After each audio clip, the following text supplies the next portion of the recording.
पिछले कुछ लेक्चर से हम लोग बायोटेक्नोलॉजी कर रहे हैं। बायोटेक्नोलॉजी में सबसे पहले हमने बेसिक्स किए थे। बेसिक्स में हमने DNA, RNA, messenger RNA, transfer RNA, rRNA, mitochondrial DNA, genome, gene, base pair, nucleotides, ये सारी चीज़ें हमने बेसिक्स में की थी। फिर हमने डीएनए टेक्नोलॉजी के बारे में पढ़ा था, उसकी क्या यूटिलिटी है, और डीएनए टेक्नोलॉजी रेगुलेशन बिल भी पढ़ा था। वो सब करने के बाद हमने यहाँ से शुरुआत की थी जेनेटिक मॉडिफिकेशन टेक्नोलॉजी से, लेकिन हमने जेनेटिक मॉडिफिकेशन टेक्नोलॉजी के साथ जीनोम एडिटिंग टेक्नोलॉजी को समझा था, और जेनेटिक मॉडिफिकेशन और जीनोम एडिटिंग टेक्नोलॉजी दोनों को आपस में डिफ्रेंशिएट किया था। जब हमने जीनोम एडिटिंग की बात की थी तो हमने साइड डायरेक्टेड न्यूक्लियस 1, 2, 3 टेक्नोलॉजी को कवर किया था। फिर हम लोग पास्ट में गए थे और जिंक फिंगर न्यूक्लियस टेक्नोलॉजी पढ़ा था। साथ ही साथ टैलेंट टेक्नोलॉजी था जो कि इंडो न्यूक्लियस से रिलेटेड था कंप्लीटली। फिर हमने क्रिस्पर कैस9 का पूरा प्रिंसिपल समझा था, और पास्ट में 6-7 साल में जो भी उसकी यूटिलिटी हुई है हमारी कंट्री में, चाहे वो मच्छर को मारने में या स्टेराइल करने में या उसकी फ्लाइट रोकने में, ये सारी चीज़ें हमने कवर कर ली थी। Then we came to chimeric antigen receptor CAR T cell therapy. चूँकि ये सेल थेरेपी तो है, हमने साथ ही साथ जो भी जीन थेरेपी के प्रति हमारे कंट्री में रेगुलेशन है उसको सीखा था। चूँकि थेरेपी की बात थी तो हमने माइटोकॉन्ड्रियल रिप्लेसमेंट थेरेपी या कि 3 पेरेंट बेबी का कॉन्सेप्ट वो समझा था। देन स्टेम सेल थेरेपी की भी बात की थी, और काफ़ी हमारा वाइड कवरेज पूरे 6 साल का हो चुका है। Now in this lecture we are going to dedicate our time to understand genetically modified crops. आपको मैं ये 4 जेनेटिकली मॉडिफाइड क्रॉप्स पढ़ाऊंगा। जीएम मस्टर्ड बहुत ज़्यादा इंपॉर्टेंट है, और इस बार के पीटी 365 में बस यही डिस्कस्ड है। 2018 में क्वेश्चन आ भी चुका है। बीटी कॉटन लास्ट ईयर में क्वेश्चन आ चुका है, ये भी बहुत इंपॉर्टेंट है, लेकिन इस बार के पीटी 365 में नहीं है, हम लोग पास्ट में जाके इसको कवर करेंगे। देन जीएम रबर कभी क्वेश्चन नहीं आया है, लेकिन पिछले पीटी 365 में था, छोटा सा टॉपिक। उसके साथ ही साथ मैं आपको रबर की ज्योग्राफी भी पढ़ा दूंगा, तो ये कवर करेंगे हम लोग। Then Bt brinjal. Bt brinjal इसलिए इंपॉर्टेंट है क्योंकि बीटी ब्रिंजल पे उतना ही रिसर्च हुआ है जितना कि जीएम मस्टर्ड पे हुआ है, लेकिन बीटी ब्रिंजल को अप्रूवल नहीं मिली है। जीएम मस्टर्ड को अप्रूवल मिल गई है एक लेवल की। बीटी ब्रिंजल को बांग्लादेश बड़े अच्छे से ग्रो कर रहा है और खूब पैसा बना रहा है। तो ये चारों क्रॉप हमें पढ़ने हैं, लेकिन इस क्रॉप को पढ़ें इसके पहले हम लोग पिछले साल के पीटी 365 में जाके जीएम क्रॉप की एक डेफिनेशन देखते हैं, या कहें कि जीएम क्रॉप से निकले हुए फूड की एक डेफिनेशन देखते हैं वर्ल्ड हेल्थ ऑर्गेनाइजेशन के हिसाब से, और साथ ही टेक्नोलॉजी का एक ओवरव्यू भी ले लेंगे। तो ये है लास्ट ईयर की पीटी 365 साइंस की। यहाँ पे सबसे पहले बताया है कि जीएम फूड क्रॉप क्या होते हैं, लेकिन जीएम फूड क्रॉप की कोई अलग से डेफिनेशन नहीं है।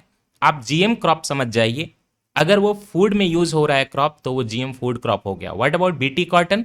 BT cotton is the only GM crop approved in India, लेकिन वो खाने के लिए यूज नहीं होता, तो वो जीएम फूड क्रॉप नहीं है, बस जीएम क्रॉप है, ट्रांसजेनिक क्रॉप है, जीएम फूड क्रॉप नहीं है। वो अलग बात है कि फिर भी कुछ लोग कॉटन सीड ऑयल को खाते हैं क्योंकि बहुत सस्ता होता है, तो उनको तो बिल्कुल completely genetically modified food crop भी मिल जाता है। चलिए, तो WHO के डेफिनेशन के हिसाब से पहले हम लोग देखेंगे कि ये जेनेटिकली मॉडिफाइड ऑर्गेनिज्म क्या होते हैं। ऑब्वियस है कि अगर आप SDN1, SDN2 टेक्नोलॉजी का नहीं यूज कर रहे हैं, और साथ ही साथ नॉर्मल हाइब्रिडाइजेशन नहीं करा रहे, बाहर से कोई जेनेटिक मटेरियल डाल रहे हैं किसी ऑर्गेनिज्म में, तो that organism is genetically modified organism, चाहे वो क्रॉप हो, चाहे इंसान हो, चाहे जानवर हो। So genetically modified organism according to WHO is that organism जिसमें कि डीएनए या जेनेटिक मटेरियल अल्टर किया गया है इस वे में कि नेचुरली ये अल्ट्रेशन नहीं हो पाता, या नेचुरल रिकॉम्बिनेशन हाइब्रिडाइजेशन वगैरह से ये अल्ट्रेशन नहीं हो पाता, अंदर की जीनोम एडिटिंग से ये नहीं हो पाता। और ऐसे किसी भी जेनेटिकली मॉडिफाइड ऑर्गेनिज्म से अगर आप कोई फूड प्रोड्यूस कर रहे हैं, मान लीजिए कि कोई एनिमल है, रैट है, जिसको आपने जेनेटिकली मॉडिफाई किया और रैट को खा रहे हो, तो आप जेनेटिकली मॉडिफाइड ऑर्गेनिज्म खा रहे हो, जीएम फूड खा रहे हो। क्रॉप के कॉन्सेप्ट में वो जीएम फूड क्रॉप हो जाएगा। सो फूड प्रोड्यूस फ्रॉम और using GM organism are referred as GM food, and GM crop जो होते हैं उनमें जीन होती है अदर स्पेसीज से, खास करके सॉइल बैक्टीरियम का जीन निकाल के बहुत यूज किया जाता है आर्टिफिशियली उसके अंदर इंसर्ट करके। किसके अंदर? नॉर्मल क्रॉप के जीन में दूसरे किसी बैक्टीरिया वगैरह का जीन डाल देना जिससे कोई फेवरेबल प्रॉपर्टी आ जाए, इसको हम लोग जेनेटिकली मॉडिफाइड क्रॉप कहते हैं। अगर खाने योग्य है तो जेनेटिकली मॉडिफाइड फूड क्रॉप है। फॉर एग्जांपल अमेरिका में सोयाबीन। ग्लोबली जीएम क्रॉप की बात करें तो सबसे पहले कमर्शियल प्रोडक्शन 1996 में शुरू हुआ था। इंडिया में बस एक जीएम क्रॉप है, बीटी कॉटन, उसकी शुरुआत 2002 से 3 के बीच में हुई थी, 2002 हम लोग लिखते हैं। चलिए, तो ग्लोबली कौन से क्रॉप है काफी फेमस? कॉर्न है, कॉटन है, कॉटन तो भारत ही फेमस है। भारत कॉटन का नेट इंपोर्टर था, फिर एक्सपोर्टर बन गया just because of the BT cotton.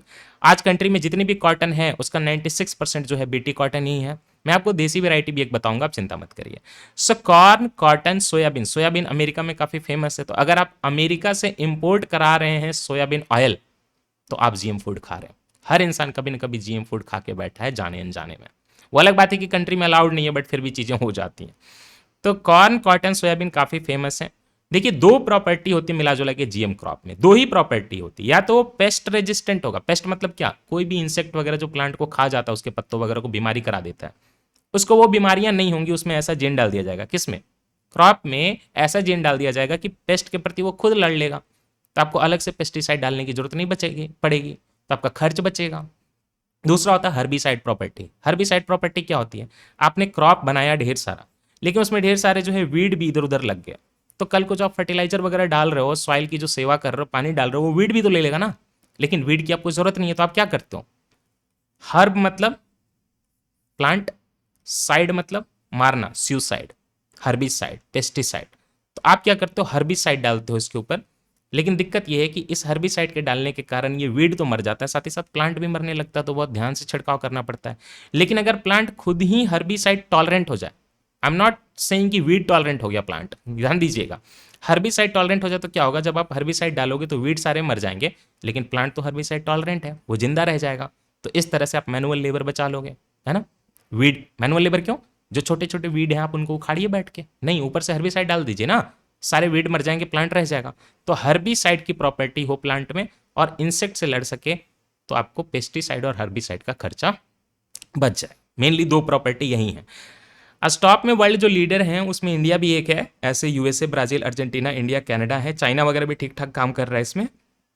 और देखिए कि इन्हीं कंट्रीज में वर्ल्ड का 90% जीएम कल्टीवेशन हो रहा है। यूरोपियन यूनियन वगैरह में काफी कम होता है जीएम कल्टीवेशन। इंडिया में बात करें तो कॉटन आज 96% एरिया में हो रहा है। इंडिया में बीटी कॉटन, बीटी क्या, यहाँ पे बीटी बताऊंगा, बीटी का मतलब क्या है। सॉइल बैक्टीरियम जिससे जीन निकालते हैं उसका नाम है बैसिलस थुरिंजिएंसिस, बैसिलस थुरिंजिएंसिस, इसलिए बीटी। तो Bt cotton is the only genetically modified crop that has been approved for commercial cultivation in India in 2002। लेकिन फूड क्रॉप नहीं है, जेनेटिकली मॉडिफाइड क्रॉप है, इसको खाना नहीं है, ठीक ना। अब यहीं पे हम लोग शुरुआत करते हैं बीटी ब्रिंजल की, और उसको एक पैराग्राफ में खत्म कर लेंगे, उससे ज्यादा की जरूरत नहीं है। बीटी ब्रिंजल, बीटी ब्रिंजल में बीटी लगा हुआ है, दैट मीन्स कि इसका भी जो जीन आ रहा है कहीं ना कहीं सॉइल बैक्टीरियम बैसिलस थुरिंजिएंसिस से आ रहा है, बिल्कुल सही। इसीलिए तो BT brinjal is a crop genetically modified, और इसमें जीन कहां से आ रहा है? Naturally occurring soil born bacteria, मतलब सॉइल में रहने वाला बैक्टीरिया बैसिलस थुरिंजिएंसिस का हम लोग जीन निकालेंगे और इसके अंदर डाल देंगे। किसके अंदर? ब्रिंजल के अंदर। जैसे ही जीन डालेंगे ब्रिंजल में एक प्रॉपर्टी आ जाएगी, क्या? जीन से बनेगा आरएनए, ये पढ़ा चुका हूं आपको, और आरएनए से बनेगा प्रोटीन। वो प्रोटीन बनेगा एक क्रिस्टल प्रोटीन, और वो पेस्ट के प्रति, इंसेक्ट के प्रति खुद प्लांट लड़ पाएगा। ये जो टेक्नोलॉजी है ऐसे यूज की जाती है, आप इसको देखिए कैसे करते हैं। सबसे पहले हम लोग एक सिंगल जीन आइसोलेट करते हैं और उसको थोड़ा बहुत मॉडिफाई कर लेंगे अगर जरूरत पड़ेगी तो। सेल विथ डिजायर्ड ट्रेट, अब ये सेल भी हो सकता है, बैक्टीरिया का सेल भी हो सकता है।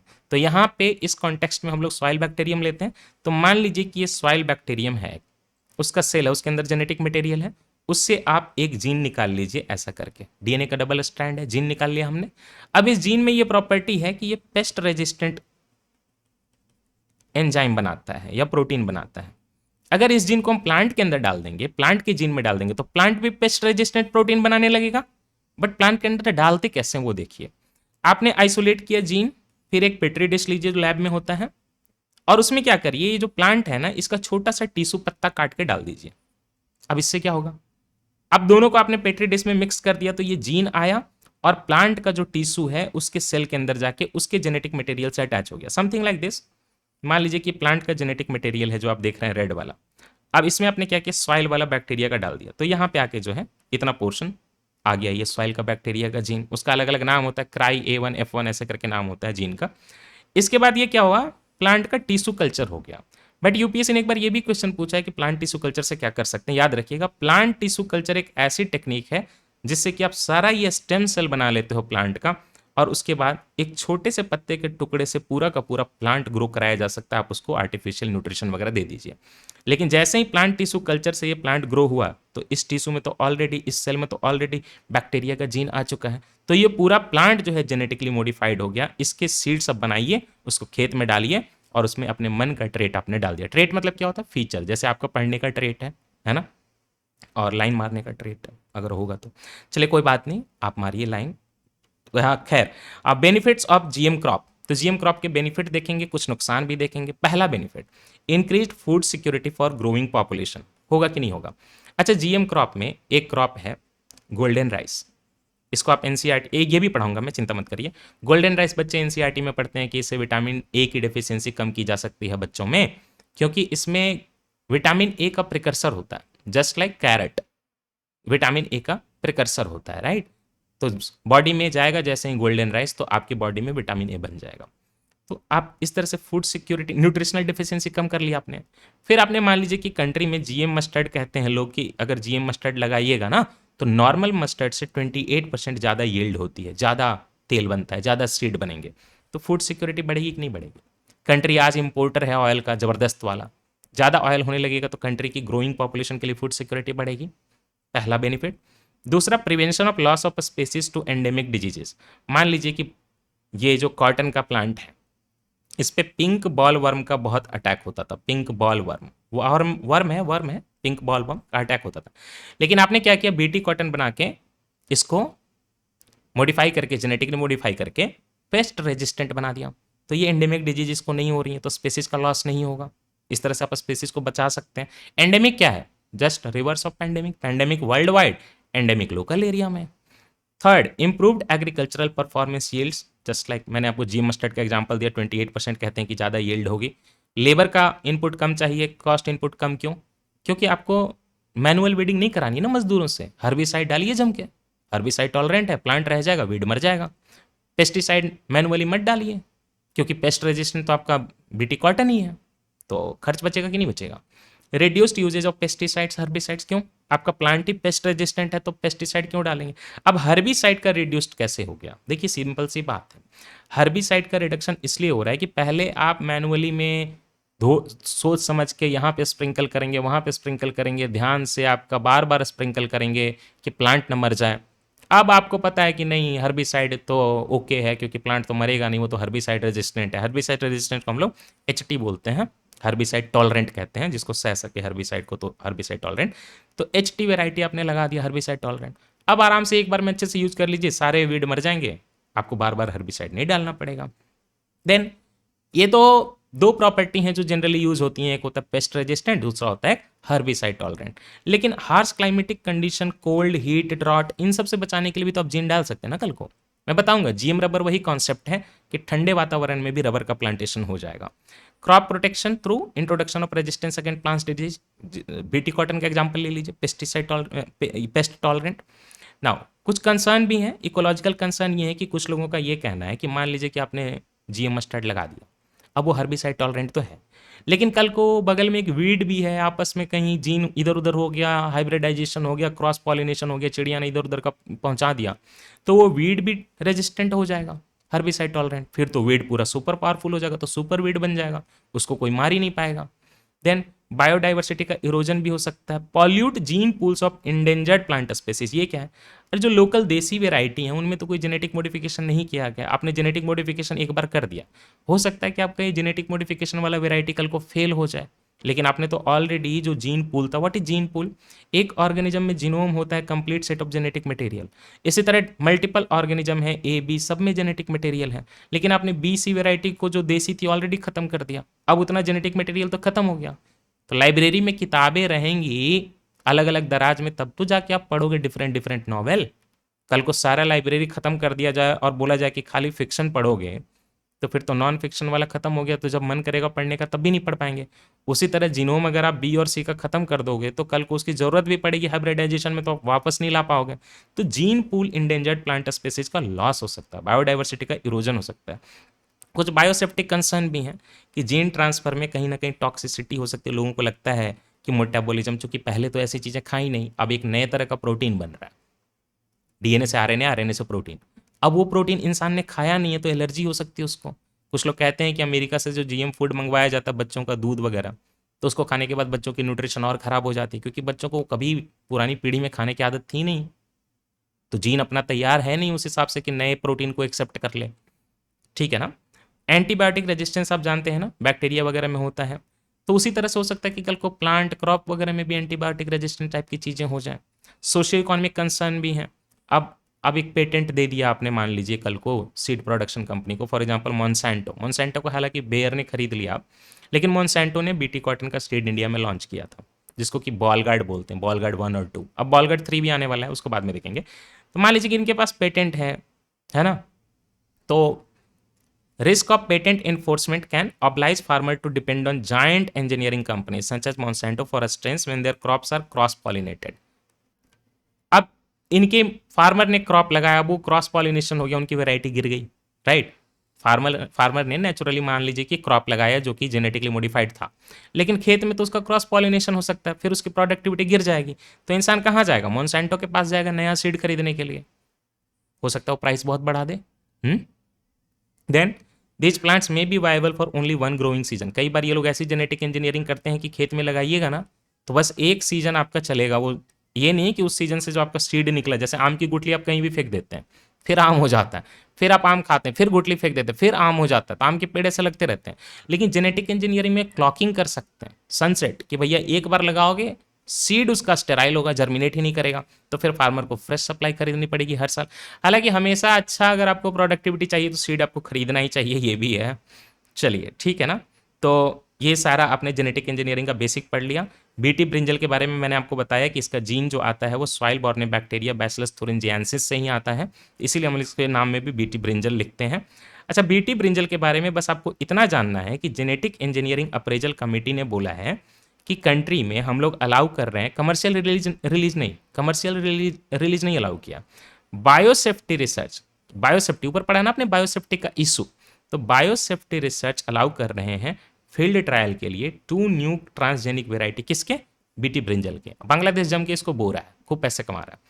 वो जो बीटी ब्रिंजल की वेराइटीज हैं उनका नाम है जनक और BSS 793, और इनमें जो जीन है बैसिलस thuringiensis से आया हुआ gene, BT bacillus thuringiensis, cry1FA1, इसी तरह का क्राई का जीन आपको बीटी कॉटन में भी मिलेगा, क्योंकि बीटी कॉटन में भी बीटी मीन्स बैसिलस thuringiensis, तो उसमें भी क्राई तरह का जीन मिलेगा, वो आगे देखेंगे।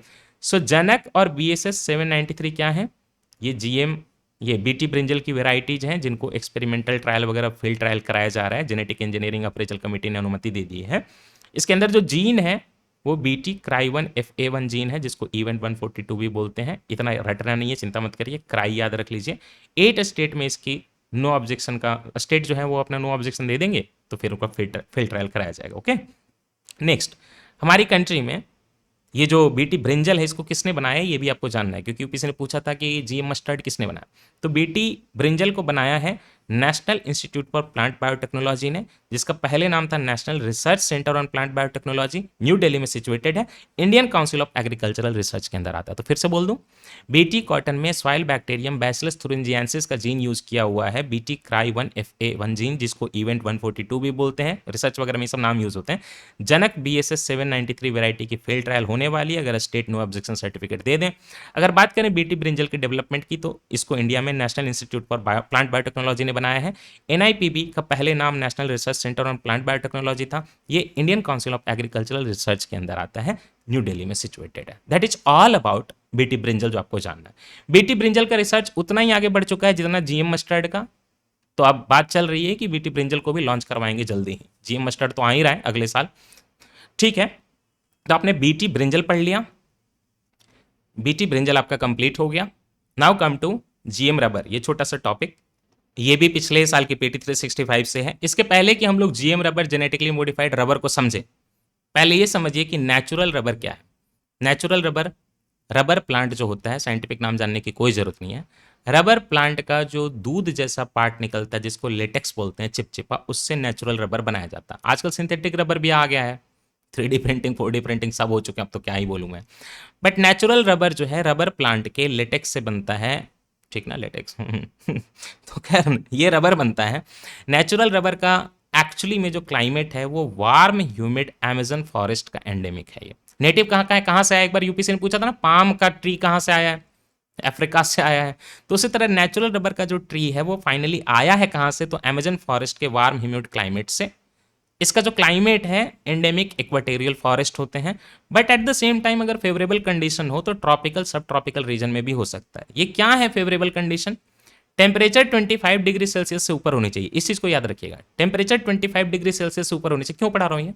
यूपीएससी कई बार पूछता है कि इस तरह का क्लाइमेट किसको चाहिए, चाय को चाहिए, कॉफी को चाहिए, तो रबर पूछ देगा तो कोई बड़ी बात नहीं है। 25 डिग्री सेल्सियस से ऊपर का यहाँ पे टेम्परेचर चाहिए अगर आपको रबर ग्रो करना है। तो मॉइस्ट और ह्यूमिड क्लाइमेट होना चाहिए, नमी होनी चाहिए। कितनी नमी? 200 सेंटीमीटर से ज्यादा का रेनफॉल होना चाहिए। 200 सेंटीमीटर से ज्यादा रेनफॉल, 25 डिग्री सेल्सियस ऊपर टेम्परेचर। तो आप खुद समझ लीजिए कि मॉइस्ट और ह्यूमिड दोनों हो जाएगा एकदम चिपचिपा सा। केरल का फॉरेस्ट याद आ रहा होगा, बिल्कुल सही याद आ रहा है। जो सॉइल की कंडीशन है वो वेल ड्रेन्ड, मतलब पानी जमना नहीं चाहिए, एलुवियल सॉइल होनी चाहिए।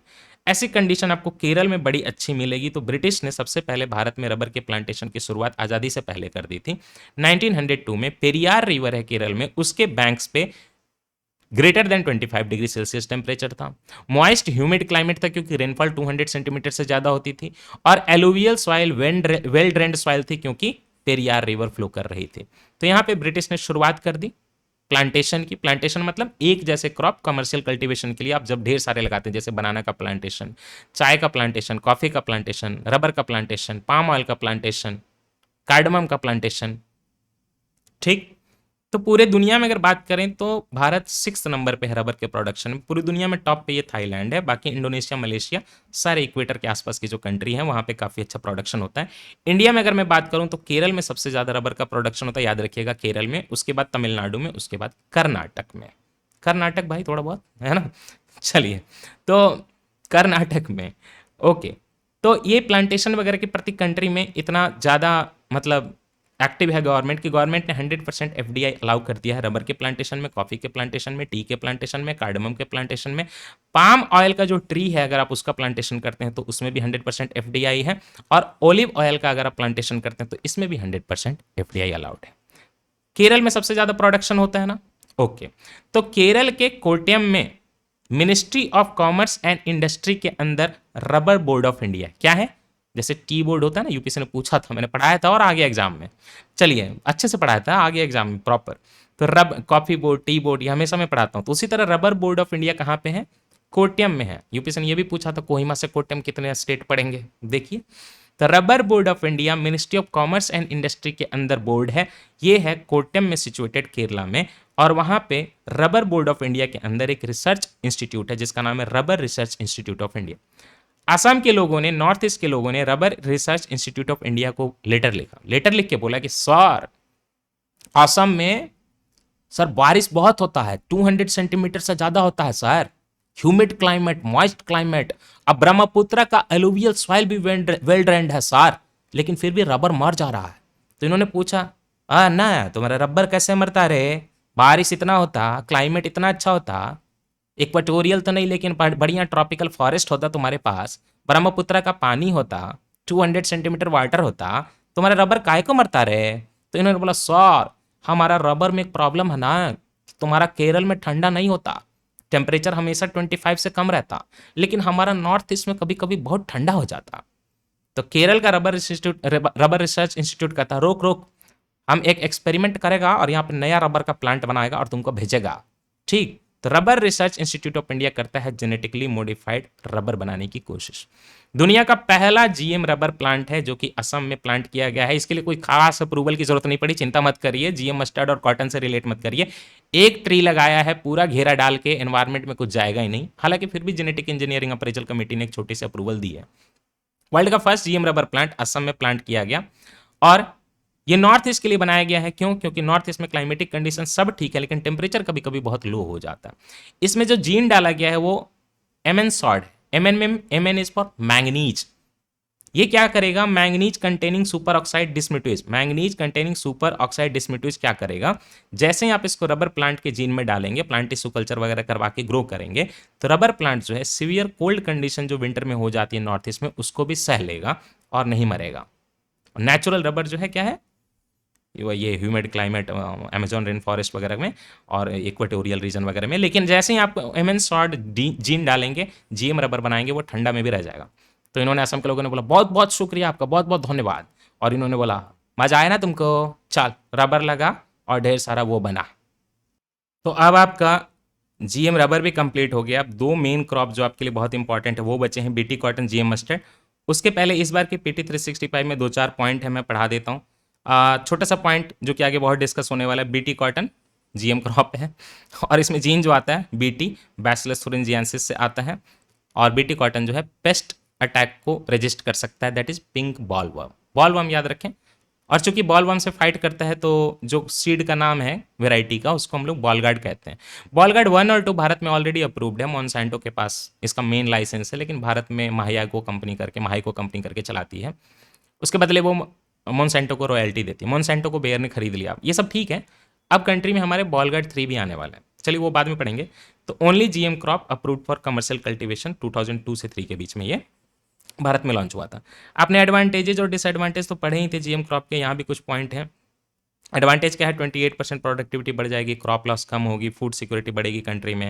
न्यूट्रिशनल क्वालिटी, गोल्डन राइस को याद करिए, विटामिन ए को। सॉइल फर्टिलिटी वगैरह भी बढ़ेगी, क्योंकि ऑब्वियस है कि अगर आप इतना ज़्यादा हर्बिसाइड और पेस्टिसाइड नहीं यूज़ करोगे तो सॉइल की फर्टिलिटी वगैरह भी बढ़ेगी। देन आप जेनेटिक मॉडिफिकेशन भी ऐसा कर सकते हो कि सॉइल की फर्टिलिटी बढ़ जाए कल को मरने के बाद प्लांट। लेकिन कंसर्न क्या है? एनवायरमेंटल कंसर्न ये है कि जेनेटिक कंटामिनेशन हो जाएगा तो सुपर वीड हो जाएंगे जिन पे कोई भी हर्बिसाइड काम करेगा ही नहीं। कुछ लोग कहते हैं कि ये जो यील्ड का डेटा है वो गलत है, फॉल्स है, तो इकोनॉमिक भी कोई फायदा नहीं है। बायोसेफ्टी, इंसान खा लेगा तो नया तरह का प्रोटीन शरीर में आ जाएगा। देन एथिकल, एथिकल किस कॉन्टेक्स्ट में? कॉर्पोरेट डोमिनेंस हो जाएगा, सीड आपको बेचा जाएगा, आप खुद से सीड बना ही नहीं पाओगे। और इन्होंने 2 लाइन मेंशन की दी थी, यहाँ पे कर दी थी जीएम क्रॉप के बारे में कि जेनेटिक मॉडिफिकेशन प्लांट में प्लांट टिश्यू कल्चर टेक्निक का यूज़ करके करते हैं। मैंने तो आपको डायग्राम भी दिखा दिया। प्लांट और सीड प्रोड्यूस करते हैं इस तरह से जिसमें कि नया डीएनए इनहेरिट हो जाता है। Indian council of agricultural research क्या प्रमोट करता है? Science based innovative technology promote करता है जीएम क्रॉप पे। इसके लिए Indian council of agricultural research ने एक चीज लॉन्च की थी 2005 में, उसका नाम है network project on functional genomics and genetic modification in crop. ये आईसीएआर ने 2005 में लॉन्च की थी। अब जो नेक्स्ट हमारा क्रॉप है जीएम मस्टर्ड, हद से ज़्यादा इंपॉर्टेंट है। इसको समझना थोड़ा सा एक्चुअली में मुश्किल है, तो मैं आपको एक्सप्लेन करने की कोशिश करता हूँ। याद है मैंने आपको एक गाना सुनाया था, मौसम की तरह तुम भी बदल न जाओगे? तो क्या मतलब है? एक हस्बैंड है, वाइफ है, आपस में खुश है, बाहर वो किसी और से हेल्प नहीं लेते हैं, एक दूसरे की डिमांड पूरी करते हैं। लेकिन वाइफ पूछती है कि कल को तुम बदल तो नहीं जाओगे, किसी और से हेल्प तो नहीं ले लोगे? तो हस्बैंड कहता है कि नहीं, मैं क्यों लूँगा, एकदम नहीं बदलूंगा। तो मौसम से तो लोग चीज़ नहीं यहाँ पे चेंज करते, लेकिन जेनेटिक मॉडिफिकेशन ऐसी टेक्नोलॉजी है जिससे कि बेचारा जो है हस्बैंड स्टेराइल हो गया। हस्बैंड स्टेराइल मतलब हस्बैंड कुछ कर ही नहीं पा रहा। अब वाइफ को चलाना है बाहर अफेयर। हस्बैंड हो गया स्टेराइल, मेल स्टेराइल। अब वाइफ की लाइफ अच्छी नहीं चल रही, तो आप तो जानते हैं कि डिवोर्स का एक बेसिस ये भी है कि दोनों में से अगर कोई एक स्टेराइल है या कंप्लीटली मतलब नहीं इन्वॉल्व हो रहा, तो one can ask for the divorce, right? क्योंकि मैरिज का मतलब है कि ये चीज़ें थोड़ी बहुत तो मतलब होनी है। तो मेल स्टेराइल हो जाए तो इंसान डिवोर्स ले सकता है, लड़की डिवोर्स ले सकती है। बिल्कुल सेम कॉन्सेप्ट यूज होगा जीएम मस्टर्ड में। जीएम मस्टर्ड में यील्ड वगैरह की बात बात जो है बाद में, लेकिन जीएम मस्टर्ड की जरूरत क्यों पड़ी? वो यील्ड नहीं है, कुछ और है। यूपीएससी ने क्वेश्चन भी यही पूछा था। इसके लिए आपको समझना पड़ेगा एक फ्लावर को। फ्लावर से सीड बनता है, इतना तो आप जानते हैं। फ्लावर से फ्रूट बनता है, फ्रूट से सीड बनता है। तो कह सकते हैं कि आपकी पूरा का पूरा प्लांट जो है फ्लावर का ही कमाल है। किसी फ्लावर को अगर आप पकड़ेंगे तो उसके अंदर या तो मेल हो सकता है, नहीं तो फीमेल हो सकता है, नहीं तो मेल फीमेल दोनों के ऑर्गन एक ही फ्लावर में भी हो सकते हैं। उसके बाद भी कंडीशन होती है कि कुछ फ्लावर ऐसे होते हैं कि मेल फीमेल अंदर ही हैं लेकिन आपस में फर्टिलाइज नहीं कर सकते। जब भी फर्टिलाइजेशन होगा तो क्रॉस पॉलिनेशन होगा, किसी और प्लांट से होगा। लेकिन मस्टर्ड में पेक्यूलियर सिचुएशन है। मस्टर्ड में जो पेक्यूलियर सिचुएशन है वो ये है, जो बीच का पार्ट आप देख रहे हैं इसको फीमेल प्लांट पार्ट कहते हैं। ऊपर स्टिग्मा है, यहाँ पे आके पॉलन चिपकता है। एक पाइप है जिसको स्टाइल बोलते हैं, नीचे जाता है, फिर पॉलन ट्यूब जो भी कहें आप, और यहाँ पे जाके फर्टिलाइजेशन होता है और यहाँ पे जाके सीड बनता है, राइट? सीड बनता है। ये तो फीमेल है, डन, कोई दिक्कत नहीं। लेकिन मस्टर्ड में दिक्कत है कि मस्टर्ड के फ्लावर में मेल भी यहीं पे बैठा हुआ है। ये जो आप देख रहे हैं pollen pollen pollen pollen pollen, male भी यहीं बैठा हुआ है। तो दिक्कत ये होती है, ये पूरा का पूरा कार्पेल कहलाता है ये, जिसको कि आप पिस्टिल भी कह दीजिए, कोई दिक्कत नहीं है। और ये जो आप मेल देख रहे हैं 1 2 3, आपको जो येलो येलो दिख रहे हैं वो क्या कहलाते हैं? स्टामिन कहलाते हैं। स्टामिन बड़ा ये आसान रहता है, मेन लगा हुआ है लास्ट में। तो मेरा कहने का मतलब है कि ये मेल है और ये फीमेल है। और मस्टर्ड में दिक्कत ये है कि दोनों मेल और फीमेल एक ही फ्लावर में होते हैं और इनका फर्टिलाइजेशन भी यहीं पे अंदर अंदर ही हो जाता है। दैट मीन्स कि ये आपस में खुश हैं, बाहर से नहीं काम करते, कोई किसी से हेल्प नहीं लेते, कोई भी इनका अफेयर बाहर नहीं चलता। ये अच्छी बात है, लेकिन एक नुकसान भी है। आपने ऑलरेडी पढ़ा है कि जब भी हाइब्रिडाइजेशन होती है डिफरेंट वेराइटीज में, जब क्रॉस पॉलिनेशन होता है, तो उसका जो बच्चा पैदा होता है उसमें एक हाइब्रिड विगर होता है, मतलब उसकी यील्ड ज़्यादा होगी। दूसरी बात, नेचर में मान लीजिए कि मस्टर्ड की वैरायटी बहुत लो क्वालिटी की है और वो आपस के अंदर ही फ्लावर में नया लो क्वालिटी का प्लांट पैदा कर रहा है। अच्छा नहीं होगा कि हम इसका क्रॉस फर्टिलाइजेशन हाई क्वालिटी वाले प्लांट से करा सकते, तो एक नया जो प्रोजेनी पैदा होता वो हाई सीड होता, हाई लेवल का सीड हम खेतों में ग्रो करते और हमारी प्रोडक्टिविटी मस्टर्ड की बढ़ जाती। बट ये सब हो नहीं पाता क्योंकि ये तो अंदर ही अंदर चल रहा है ना, तो नेचुरली आप कर ही नहीं पाओगे इसका क्रॉस फर्टिलाइजेशन, क्योंकि जैसे ही कराने जाओगे ये तो अंदर अपना अपना कर लेगा काम, बाहर वाले की कुछ सुनेगा नहीं। बट एक तरीका है कि हम इसकी फैमिली को स्पॉइल कर दें। इसकी फैमिली को स्पॉइल करने के लिए हमें क्या करना पड़ेगा, तलाक दिलवाना पड़ेगा। तलाक का मतलब ये है, ये सारे मेल को जो है हमें ढकना पड़ेगा।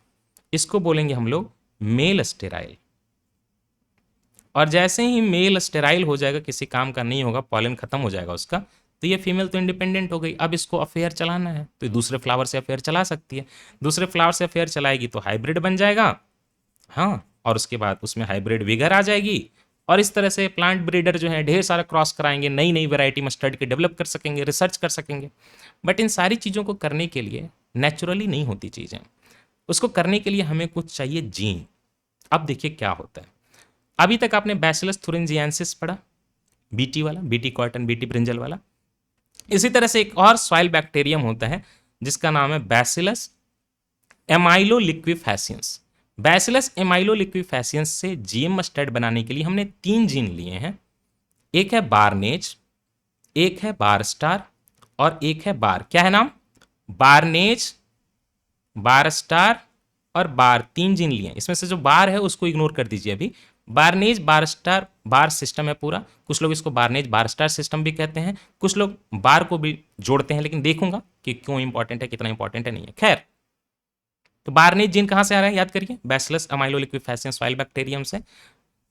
बार स्टार कहां से आ रहा है? बैसिलस अमाइलोलिक्विफेसियंस से। और बार कहां से आ रहा है? वही सॉइल बैक्टीरियम से। अब हम क्या करेंगे, 2 मस्टर्ड के हम लोग लाइन लेंगे। लाइन लेने का मतलब क्या होता है? संतान, जैसे आपके दादाजी, परदादाजी, आप, आपका बेटा, आपका पोता, ये एक लाइन है, राइट?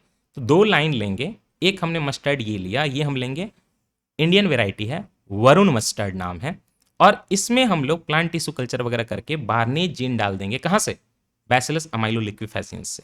अब ये बारनेज जीन की ये प्रॉपर्टी है कि जैसे ही ये जीन वरुण वेराइटी या किसी भी वेराइटी में जाएगा तो वहां पे मेल स्टेरिलिटी कर देगा। तो ये आप पॉलन वाला जो एरिया देख रहे हैं ये सारा डिसफंक्शनल हो जाएगा। अब ये फीमेल हो गई है इंडिपेंडेंट, इसको हो गई है तड़प, इसको शादी में मन नहीं लग रहा, इसको देना है डिवोर्स अपने, क्योंकि ये तो मेल स्टेराइल हो गया ना। मेल को स्टेराइल किसने किया? बारनेज जीन ने। कैसे करेगा? बारनेज जीन है तो उससे आरएनए बनेगा, उसका भी नाम मान लीजिए कि बारनेज आरएनए हो गया। उससे प्रोटीन बनेगा, उसका भी मान लीजिए कि बारनेज प्रोटीन हो गया। अब ये बारनेज प्रोटीन जो है जाके पॉलन का जो डेवलपमेंट होता है ना उसी पे अटैक कर देगा, ऐसा प्रोटीन काम करेगा। और ये पॉलन इसका ढक गया, फीमेल हो गई इंडिपेंडेंट, अपनी शादी से ना खुश, क्योंकि पति से तो कुछ मिल नहीं रहा। अब इसको बाहर अफेयर चलाना है। बाहर अफेयर चलाने के लिए हम लोग क्या करेंगे, यहाँ पे हम लोग इसका हाइब्रिडाइजेशन करा देंगे। अब ये फीमेल इंडिपेंडेंट हो गई है ना, अंदर से तो पॉलिनेशन नहीं हो रहा, तो बाहर का पॉलन आ सकता है। तो बाहर से हम लोग हाइब्रिडाइजेशन कराएंगे इसका ईस्ट यूरोपियन अर्ली हीरा 2 नाम की वैरायटी से। लेकिन वो वैरायटी भी जेनेटिकली मॉडिफाइड है, बट उसमें बारनेज नहीं है, उसमें बार स्टार है। अब ये बार स्टार क्या है भाई? देखिए, जैसे ही आप इनका हाइब्रिडाइजेशन कराएंगे तो एक प्रॉब्लम क्रिएट हो सकती है। हाइब्रिड बना के आपने यील्ड तो बढ़ा दी 28%, लेकिन यील्ड बढ़ाने के बाद जो जीएम मस्टर्ड का प्लांट बनेगा, आपकी ये इच्छा नहीं होगी कि जीएम मस्टर्ड का जो नया प्लांट बना वो खुद अपना सीड बना सके। लेकिन सीड बनाने के पीछे क्या होता है? फ्लावर होता है। और फ्लावर में क्या होनी चाहिए? फर्टिलाइजेशन होनी चाहिए। लेकिन आपने तो यहाँ पे बारनेज जीन डाल दिया इस प्लांट में। जैसे ही हाइब्रिड बनाएंगे तो बारनेज जीन इसके बच्चे में भी आ जाएगा, तो बच्चा भी मेल स्टेराइल हो जाएगा, जो कि आप नहीं चाहते हैं। आपको तो एक बार हाइब्रिडाइजेशन कराना था ना, और फिर सीड बनाने थे हाई क्वालिटी के, राइट? तो इसलिए जो आपका east European early Heera 2 variety है उसमें आप बार स्टार जीन डाल दोगे। और ये बार स्टार जीन और कुछ नहीं है, ये बारनेज को दबाने का जीन है। दैट मीन्स कि इन दोनों के क्रॉस से जो सीड क्रिएट होगा, that seed by the cross of east European early Heera 2 with barstar gene and Varuna with barnase gene that seed will be fertile. तो फर्टिलिटी कैसे आई सीड में? आपने जो ईस्ट यूरोपियन अर्ली हीरा 2 था उसमें बार स्टार जीन डाल दिया। बार स्टार जीन क्या करता है? बार्नेज के इंपैक्ट को नल एंड वाइड कर देता है। तो ये वाला जो था वरुण वेराइटी, इसमें मेल स्टेराइल है, लेकिन ये वाला जो है ईस्ट यूरोपियन अर्ली हीरा 2, इसका मेल स्टेराइल नहीं है। और जो प्रोजेनी होगी, जो सीड बनेगा, वो भी मेल स्टेराइल नहीं होगा, वो हाई यील्डिंग भी होगा। हाई यील्डिंग क्यों? क्योंकि आपने हाइब्रिडाइजेशन करा दिया। और सीड क्यों अच्छे से बनेगा फर्टाइल? क्योंकि आपने बार स्टार जीन जो है अर्ली हीरा 2 में डाल दिया है, जो कि बार्नेज के इंपैक्ट को खत्म कर देगा, और जो है सीड जो बनेगा वो मेल स्टेराइल नहीं होगा। ठीक, ये सारी चीजें समझ गए आप? बार स्टार बार्नेज टेक्नोलॉजी समझ गए। नाउ व्हाट अबाउट बार? देखिए, जैसे ही आपने सीड बनाए इस टेक्नोलॉजी से, तो सीड आपका फर्टाइल है। क्यों? क्योंकि बार स्टार जीन घुसा दिया आपने यहाँ पे अर्ली हीरा 2 में। तो एक पेरेंट में तो बार स्टार जीन आ चुका था, एक में बार्नेज था। बार स्टार ने बार्नेज को हटा दिया, मेल स्टेराइल नहीं है, सीड अच्छा ग्रो कर रहे हैं। लेकिन दिक्कत ये है कि जैसे आप खेतों में या एक्सपेरिमेंटल फील्ड में सीड ग्रो करेंगे, कौन सा? जीएम मस्टर्ड का। तो मान लीजिए कि हरा हरा वाला जो ऊपर दिख रहा है जीएम मस्टर्ड, देखिए यहाँ पे मैंने अलग अलग कलर कोडिंग की है, लेकिन खेत में रिकॉग्नाइज नहीं हो पाएगा, यही दिक्कत है। अब आपको क्या करना है, ये जो आपकी उपज हुई जीएम मस्टर्ड की, उससे आपको सीड ही तो बनाना है, ये तो किसानों को बांटेंगे। लेकिन दिक्कत यह है कि यहाँ पे देसी मस्टर्ड भी तो आ जाएगा। तो मान लीजिए कि ये रेड वाला देसी मस्टर्ड है और ये भी घुस गया खेत में, तो दोनों की सीड की मिक्सिंग हो जाएगी, फिर तो एक्सपेरिमेंट किसी काम का नहीं, क्योंकि सीड की तो मिक्सिंग हो गई। तो हम क्या करना है, हमें क्या करना है, हमें इनके ऊपर हम हर्बिसाइड डाल देंगे, और उस हर्बिसाइड का नाम होगा ग्लूफोसाइनेट अमोनियम। यही बहुत बड़ा हर्बिसाइड है हमारे कंट्री में, बहुत इंपॉर्टेंट। ग्लूफोसाइनेट को हम लोग खेत में यहाँ पे डाल देंगे। तो ग्लूफोसाइनेट दो काम करेगा, एक तो जितना भी वीड है उन सारे को मार डालेगा, वीड मर जाएगा, देन मस्टर्ड भी मर जाएगा, तो फिर तो सब खत्म। अब यहीं पे जरूरत है हमें बारजीन की। बारजीन आता है बैसिलस एमाइलो लिक्विफेसियंस से ही। बारजीन की ये प्रॉपर्टी है कि प्लांट को ये हर्बिसाइड टॉलरेंट बना देता है, ग्लूफोसाइनेट अमोनियम टॉलरेंट बना देता है। अब आप इस पे ग्लूफोसाइनेट अमोनियम डाल दो, जितना भी आपका जीएम मस्टर्ड है वो बच जाएगा, जिंदा रह जाएगा। क्यों? क्योंकि उसमें तो आपने बारजीन डाल दिया ना, और बारजीन तो आपको हर्बिसाइड टॉलरेंस दे रहा है। तो बाकी सारा जो वीड है वो मर जाएगा, क्योंकि वीड तो हर्बिसाइड टॉलरेंट है नहीं, उसमें तो बारजीन है नहीं। और जो इंडियन मस्टर्ड जो देसी वेराइटी थी, जिसमें कोई जेनेटिक मॉडिफिकेशन नहीं था, वो भी मर जाएगा। तो प्योर लाइन आपको सीड किसका मिलेगा? जीएम मस्टर्ड का, with barnase, barstar and bar gene. That's it. Dhara mustard hybrid 11 कुछ इमेजेस दिखा देता हूं मैं, है ना। इसमें आप लोग बारनेज, बार स्टार, मेल स्टेरिलिटी बेल्जियम वगैरह से लिया आपने, ये सब ठीक है, बेल्जियम वगैरह में शुरुआत हुई थी। ये देखिए stigma, sterile anther, pollen free parent. Pollen free क्यों? मेल स्टेरिलिटी आ गई ना, उसका पॉलन प्रोड्यूसिंग मेल से आप यहाँ पे सब कुछ डेवलपमेंट कराते हो। बारनेज, बार स्टार कॉम्प्लेक्स वगैरह, ये ना भी समझ में आता आपको कोई दिक्कत नहीं है। Understanding DMH11 genetically modified mustard, GEAC ने इसको अप्रूवल दे दिया है कि ये फर्स्ट ट्रांसजेनिक फूड क्रॉप होने वाला कंट्री का। कमर्शियल कल्टीवेशन से एक स्टेज पीछे है, दैट मीन्स कि सीड का प्रोडक्शन किया जा रहा है इस स्टेज पे, और ये देखा जा रहा है कि क्या वास्तव में ये मधुमक्खियों वगैरह को इम्पैक्ट करेगा। ये एक मेजर कंसर्न है कि कुछ लोग कहते हैं कि जब आपने फ्लावरिंग के साथ इसके छेड़खानी कर दी, तो कल को इसका फ्लावर पे मधुमक्खियाँ नहीं आएंगी, और मधुमक्खियाँ नहीं आएंगी तो फिर क्या होगा कि बाकी दूसरे प्लांट भी फर्टिलिटी नहीं पा पाएंगे, क्योंकि मधुमक्खियों का तो काम ही यही होता है कि पॉलन को एक जगह से दूसरी जगह पहुंचा के प्लांट की फ्लावरिंग वगैरह कराना, ठीक से फ्रूट बनवाना। तो इससे हनी बी के पॉपुलेशन वगैरह पे बहुत फर्क पड़ेगा, तो उसको चेक कर रहे हैं हम लोग। इसका नेक्स्ट स्टेज यही होगा कि किसानों के हाथ में सीड आएगा, लेकिन वो अगले साल आएगा ना, क्योंकि इस साल के लास्ट तक आप विंटर में दोगे किसानों को सीड। रबी क्रॉप है ना मस्टर्ड।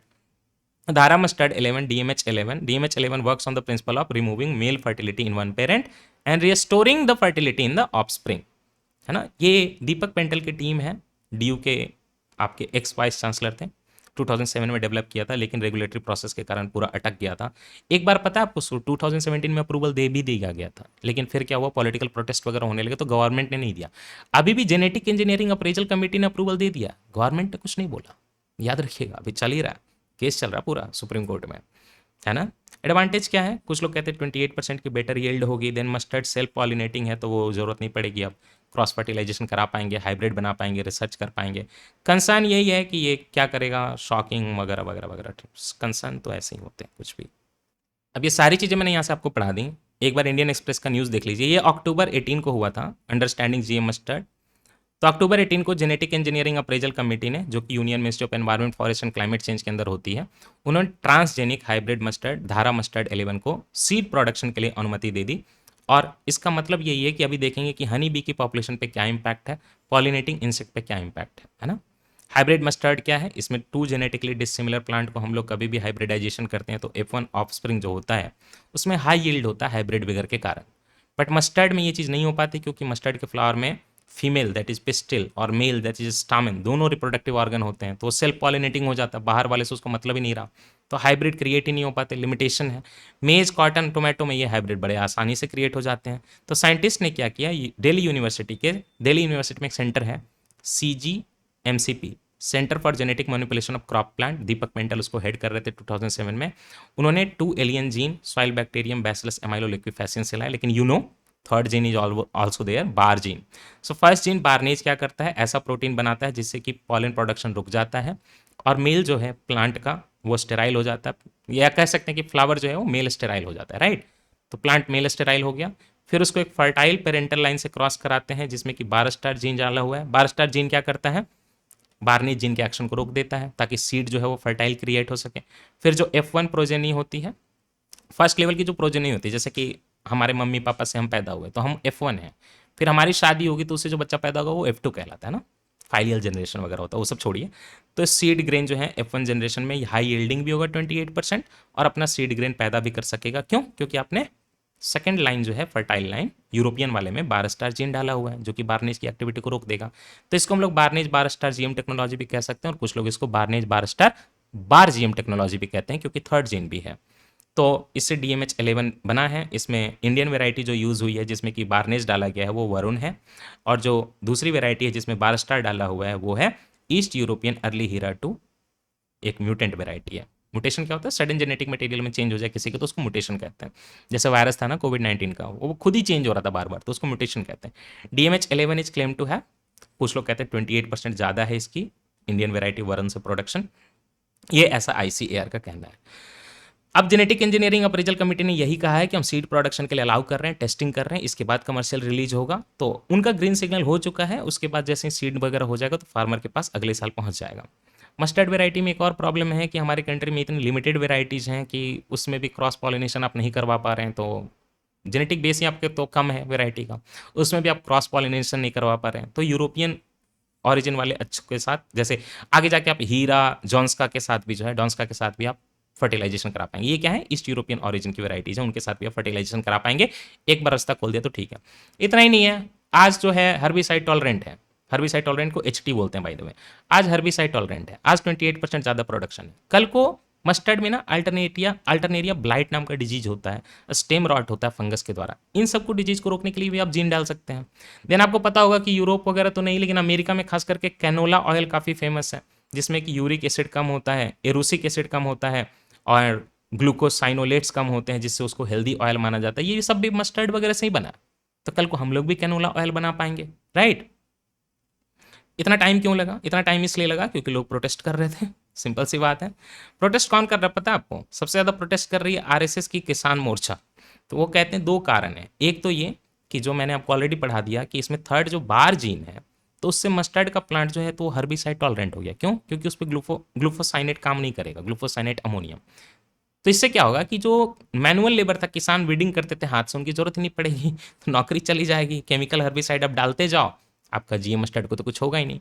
लेकिन ये ना बार जीन पहले साइंटिस्ट हाईलाइट करते थे, अब हाईलाइट नहीं करते। अब वो कहते हैं हम तो मार्कर की तरह यूज कर रहे हैं ना, हमें पता चलना चाहिए कि कौन सा सीड हम बना रहे हैं वो GM मस्टर्ड का है, कौन सा इंडियन वेराइटी का है। तो समझने के लिए हम लोग उस पर ग्लूफोसाइनेट डालेंगे, तो इंडियन मस्टर्ड और जितने भी वीट था मर जाएगा, बचेगा बस GM मस्टर्ड, इसलिए हमने बार डाला है।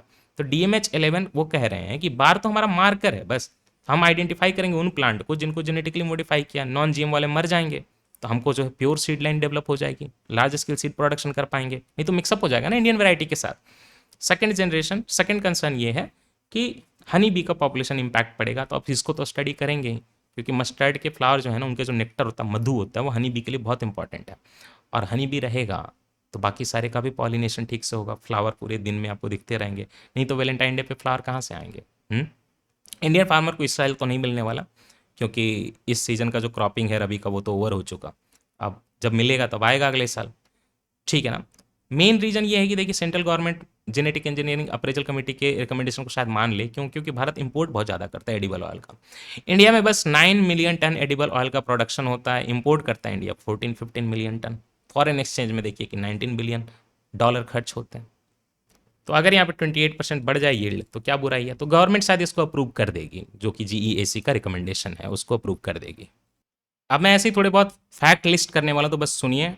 जो डाउट करते हैं लोग जीएम मस्टर्ड पे, उनको 3 जीन से प्रॉब्लम है, बार्नेज, बार स्टार, बार। इन जीन को आप समझ चुके हैं पूरा। दूसरा फैक्ट ये कि DMH11 को ऑलरेडी 2017 में काफ़ी क्लोज था ये अप्रूवल के, लेकिन पॉलिटिकल प्रेशर आ गया, एनजीओ का प्रेशर आ गया, प्रेशर ग्रुप जो आप पढ़ते हैं पॉलिटी पे, है ना। बीटी ब्रिंजल और जीएम मस्टर्ड दोनों रुके पड़े थे, तो DMH11 को तो अप्रूवल मिल चुका है अब काइंड ऑफ, लेकिन बीटी ब्रिंजल को अभी तक नहीं दिया गया है, वो होल्ड पे है। देन कुछ लोग जो इसके प्रति प्रोटेस्ट कर रहे हैं उनका कहना है कि जो कार्टाजेना प्रोटोकॉल है बायोसेफ्टी पे, ये मैं आपको एनवायरनमेंट में पढ़ाने वाला हूँ बाय द वे। तो Cartagena protocol on biosafety convention on biological diversity से रिलेटेड, जो कि 1992 के रियो अर्थ समिट में आया था, कन्वेंशन ऑन बायोलॉजिकल डाइवर्सिटी, उसी में आगे जाके एक प्रोटोकॉल आया था जेनेटिकली मॉडिफाइड ऑर्गेनिज्म के बारे में, कार्टाजेना प्रोटोकॉल। तो लोगों का कहना है कि कार्टाजेना प्रोटोकॉल के हिसाब से जेनेटिकली मॉडिफाइड ऑर्गेनिज्म या लिविंग मॉडिफाइड ऑर्गेनिज्म अलाउड नहीं है, क्योंकि ये आगे खुद बढ़ते जाएंगे, इनको रोका नहीं जा सकता है, तो प्रोपगेट करेंगे, प्रोलिफरेट करेंगे खुद से, तो दिक्कत आ जाएगी आगे जाके, है ना। फिर बहाला देते हैं कि 25 ईयर्स हो गए जेनेटिक मॉडिफाइड क्रॉप के, लेकिन आज तक बस 29 कंट्री में आउट ऑफ 172 ये क्रॉप लगाए जाते हैं, और 91% एरिया तो यही USA, Brazil, Argentina, Canada, India में है। तो इंडिया को इतनी क्या जल्दी है? समथिंग लाइक न्यूक्लियर वाला, न्यूक्लियर टेक्नोलॉजी का भी लोग यही करके विरोध करते हैं कि बाकी सारे कंट्री तो छोड़ रहे हैं तो आप क्यों ले रहे हो। In fact Europe, Israel, Russia, Malaysia, ये सब में जीएम क्रॉप उगाया नहीं जाता। चाइना में भी बीटी कॉटन की धीरे धीरे गिरावट आ रही है। और दूसरा बात कि जीएम क्रॉप से आप दो ही चीज़ तो निकालते हो, 85% जो पूरी दुनिया में जीएम क्रॉप उगाए जाते हैं वो या तो हर्बिसाइड टॉलरेंट होते हैं या फिर इंसेक्ट रेजिस्टेंट होते हैं, राइट। कुछ लोग कहना है कि ये सारी चीज़ें करेंगे तो हो सकता है कि पहले आपने नहीं सोचा था, तो मतलब सुपर वीड क्रिएट हो सकता है ना, पहले आपने इन्वेजिव स्पीसीज़ के बारे में नहीं सोचा था। आज कंट्री में हमारे 330 इन्वेजिव स्पीसीज़ हैं, खास करके लैंटेना कैमरा, पार्थेनियम। तो हो सकता है कल को आपका ये भी वीड पैदा हो जाए पूरा जीएम क्रॉप के कारण। तो इसी तरह की मिला जुला के बातें करते हैं। फिर बार जीन के बारे में बहुत विवाद है। DMH11 के साइंटिस्ट कहते हैं कि हमारा हर्बिसाइड टॉलरेंट क्रॉप नहीं है, बार जीन को तो हम बस मार्कर की तरह यूज़ कर रहे हैं। लेकिन लोगों का कहना है कि नहीं, ये तो पूरा हर्बिसाइड टॉलरेंट है। जैसे ही आप इस पर ग्लूफोसाइनेट हर्बिसाइड डालेंगे सीड के प्रोडक्शन के दौरान, तो reality is that by virtue of the bar gene being present in both parental lines and there, अच्छा बार्जिन को दोनों पेरेंटल लाइन में डालना है, ओके, वरुण में भी और ईस्ट यूरोपियन वाले में भी। तो हाइब्रिड जो मस्टर्ड बनेगा तो उसमें तो पक्का रहेगा टॉक्सिक वीड किलर, है ना। ग्लूकोसाइनेट डालेंगे उस पर जैसे ही, तो काम नहीं करेगा। तो इस तरह से आप हर्बिसाइड टॉलरेंस डाल रहे हैं, ये कल को दूसरे में चला गया तो सुपर वीड बन जाएगा, राइट। तो इसको HT क्रॉप बोलना चाहिए था, हर्बिसाइड टॉलरेंट क्रॉप। आप हर्बिसाइड टॉलरेंट क्रॉप बोलने के लिए तैयार ही नहीं हो। इंडियन एक्सप्रेस वगैरह से जितना भी डिटेल था जीएम मस्टर्ड का, सब कुछ मैंने आपको पढ़ा दिया। अब मैंने आपको बताया कि इस PT365 में बस जीएम मस्टर्ड ही डिस्कस्ड है, वो हम ऑलरेडी पढ़ चुके हैं, लेकिन यहाँ लिखा हुआ तो मैं बस एक बार रीड कर दे रहा हूँ कि जेनेटिक इंजीनियरिंग अप्रेजल कमेटी ने एनवायरमेंटल रिलीज, मतलब सीड प्रोडक्शन, पॉलिनेशन पे चेक करने के लिए, हनी बी की पॉपुलेशन पे चेक करने के लिए ट्रांसजेनिक हाइब्रिड मस्टर्ड, धारा मस्टर्ड 11 को अप्रूव कर दिया, कमर्शियल यूज़ होगा। तो Indian council of agricultural research supervision करेगी। अब चूंकि सीड बनाए जा रहे हैं तो मिनिस्ट्री ऑफ एग्रीकल्चर देखती है, सीड एक्ट 1966 उसके थ्रू भी रेगुलेशन करेगी। ये जो टेस्टिंग होगी वो Indian council of agricultural research देखेगा, और साथ ही साथ सीड एक्ट 1966 यूज़ किया जाएगा मिनिस्ट्री ऑफ एग्रीकल्चर द्वारा। DMH11 को दिल्ली यूनिवर्सिटी का जो जेनेटिक ये manipulation of crop plant centre उसने बनाया था दीपक पेंटल की टीम ने 2007 में। इंडियन मस्टर्ड वेराइटी वरुण में बार्नेज line, east European early Heera 2 में बार स्टार लाइन, राइट। तो इसमें दो जो एलियन जीन है बैसिलस अमाइलोलिक्विफेसियन सॉइल बैक्टीरियम से हैं। फर्स्ट जीन बार्नेज है, वो क्या करेगा, पॉलन के प्रोडक्शन को रोकेगा और प्लांट को मेल स्टेराइल बनाएगा। सेकंड जीन जो है बार स्टार है, वो बार्नेज के ही इम्पैक्ट को, मेल स्टेरिलिटी वाले इम्पैक्ट को रोक देगा, और रिजल्टेंट प्रोजनी जो होगी हाई यील्डिंग भी होगी और सीड ग्रेन भी बना सकेगी। क्यों? क्योंकि आपने बार्नेज डाल दिया ना दूसरी लाइन में। लेकिन बार जीन भी मैंने आपको बता दिया है। अच्छा, एक कॉन्सेप्ट है बायो इकोनॉमी। ब्लू इकोनॉमी क्या होता है? समुद्र से चीज़ें लेना, कॉमर्शियल चीज़ें। उसी तरह बायो इकोनॉमी क्या है? एक economy where basically basic building blocks like material, chemical, energy, all those things are derived from renewable biological resources. So with this we have understood and discussed everything about GM mustard also. Now the last crop is left BT cotton, लेकिन आपको साथ में बता दूं कि golden rice भी हम लोग कवर करने वाले हैं। तो दो क्रॉप बचे हुए हैं, BT कॉटन, गोल्डन राइस। इसके पहले कि मैं आपको BT कॉटन की टेक्नोलॉजी समझाऊं, पहले आप ये न्यूज़ देखिए इंडियन एक्सप्रेस का, क्योंकि ये रिलेटेबल लगेगा आपको। ये न्यूज़ कब की है, डेट जानने की कोई ज़रूरत नहीं है, लेकिन 18 अक्टूबर को जीएम मस्टर्ड का कल्टीवेशन कमर्शियल रिलीज जो है वो ओके हुआ था जीईएसी द्वारा। Now see, after GM mustard GEAC set to recommend environmental release of Bayer's herbicide tolerant cotton. अब ये हर्बिसाइड टॉलरेंट कॉटन क्या आ गया, और पहले से जो कॉटन था वो क्या था, ये न्यूज़ में है। तो दिल्ली यूनिवर्सिटी की ट्रांसजेनिक हाइब्रिड मस्टर्ड वेराइटी को तो कमर्शियल कल्टीवेशन के लिए ओके किया गया, एनवायरमेंटल रिलीज के लिए जीईएसी द्वारा, राइट, जीएम, ठीक ठीक ठीक। After that what is happening, a genetically modified cotton, GM cotton, BT cotton कह सकते हैं आप इसको, GM cotton of German multinational company Bayer AG. Bayer AG कहाँ से आ गई पिक्चर में, मोनसैंटो जो कंपनी है उसको खरीद लिया है बेयर एजी जर्मन कंपनी ने। तो अब हम लोग मोनसैंटो की बात नहीं करते हैं, अब हम लोग बेयर की बात करते हैं ना। लेकिन ये वाला जो कॉटन आने वाला है ये हर्बिसाइड टॉलरेंट है। याद है जीएम मस्टर्ड में बार जीन था जिसके कारण वो हर्बिसाइड टॉलरेंट हो गया था, और जब उस पर आप हर्बिसाइड डाल रहे थे तो बाकी सारे वीड मर जा रहे थे, देसी मस्टर्ड मर जा रहा था, लेकिन जो आपका जीएम मस्टर्ड है वो जिंदा रह रहा था। ये जो GM mustard, sorry, GM cotton जो अप्रूव होने वाला है, जिसके लिए जर्मन मल्टीनेशनल कंपनी बेयर एजी ने इंडिया में एप्लीकेशन डाली है, वो भी हर्बिसाइड टॉलरेंट होगा, और इस पे भी ग्लाइफोसेट जो है वो हर्बिसाइड काम नहीं करेगा। मतलब इस पे काम नहीं करेगा मतलब सारे वीड मर जाएंगे, कॉटन जिंदा रह जाएगा। तो जो आज तक हमारे कंट्री में जो कॉटन चल रहा था, जिसको कि बॉलगार्ड 1 कहते हैं और बॉलगार्ड 2 कहते हैं, हमारी कंट्री में दो तरह के बीटी कॉटन हैं, बॉलगार्ड 1 और बॉलगार्ड 2। ये 2 जनरेशन है टेक्नोलॉजी की, BG1 और BG2। ये दोनों ना पेस्ट रेजिस्टेंट हैं, right, paste, insect, pink bollworm, और भी तरह तरह के बॉलवर्म होते हैं, नीचे नाम देखेंगे। तो बॉलवर्म से प्रोटेक्शन के लिए बॉलगार्ड 1 और बॉलगार्ड 2 मोनसैंटो कंपनी ने डेवलप किया था। इस कंपनी को बेयर ने खरीद लिया। अब बेयर लेकर आई है एक नई कॉटन की वैरायटी जिसमें बॉलगार्ड 1 और 2 के प्रॉपर्टी तो रहेंगे ही, साथ ही साथ हर्बिसाइड टॉलरेंट भी होगा। तो हम उसको HT-BT कॉटन भी कह सकते हैं। ये HT-BT कॉटन इलीगली महाराष्ट्र के कई किसान ऑलरेडी उगा रहे थे, पता नहीं कहाँ से सीड लेकर आए, ऑलरेडी उगा रहे थे, तो काफ़ी हंगामा हुआ था। बट अब बेयर ने इसके लिए अप्लाई किया है इंडियन गवर्नमेंट के पास। तो जब आप इस पे हर्बिसाइड ग्लाइफोसेट डालेंगे तो सारे वीड मर जाएंगे, HT-BT कॉटन जिंदा रह जाएगा, लेकिन उसमें बॉलगार्ड 1 और 2 के प्रॉपर्टी भी रहेंगे, क्योंकि मोनसैंटो को तो बेयर ने खरीद ही लिया, तो सेमी टेक्नोलॉजी आएगी, बस एक एडिशनल है। चलिए, तो ये जो थर्ड जनरेशन का बीटी कॉटन आ रहा है, इसको ट्रांसजेनिक कॉटन की बात करें तो इसको हम लोग बॉलगार्ड 2 और आगे क्या लगाएंगे, Bollgard 2 round up ready flex, ऐसा नाम है इसका, okay, Bollgard 2 round up ready flex, BG2 RRF, round up ready flex, BG2 RRF। UPSC ने तो एक बार सिंपल क्वेश्चन पूछ लिया पिछले साल कि बॉल गार्ड किस चीज से रिलेटेड है बॉल बम से गार्डिंग देनी है, पढ़ाया था, डायरेक्ट क्वेश्चन आया एग्जाम में। तो इसमें 3 एलियन जीन होंगे। फर्स्ट 2 कौन से हैं, देखिए ध्यान से, Cry1AC, Cry2AB। ये दोनों सॉइल बैक्टीरियम बैसिलस thuringiensis से आए थे। तो हमारे कंट्री में जो बीटी कॉटन से, बीटी कॉटन और बीटी कॉटन की जो वेराइटी चल रही थी जो कि जेनेटिकली मॉडिफाइड थी, बॉलगार्ड 1 और 2 थी, उस बॉलगार्ड 1 में और 2 में, एक में Cry1AC था, एक में Cry2AB था।